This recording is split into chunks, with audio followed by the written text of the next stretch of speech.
Hello అందరికీ, ఈరోజు మా స్పెషల్ చూద్దురండి. వేడి వేడి ఆమ్లెట్, టమాటా నిల్వ పచ్చడి ఉంటాయి.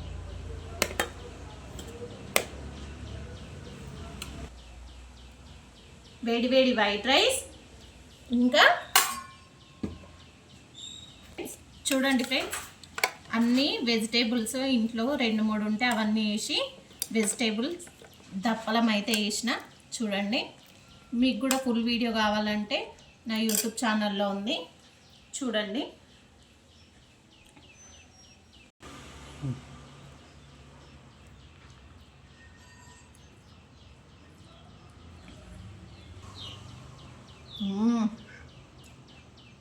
నెక్స్ట్ లెవెల్ అండి, చాలా బాగుంది. మీరు కూడా ఇంట్లో ట్రై చేయండి. ఫుల్ వీడియో నా ఛానల్లో ఉంది, వెళ్ళి చూడండి. ఓకే.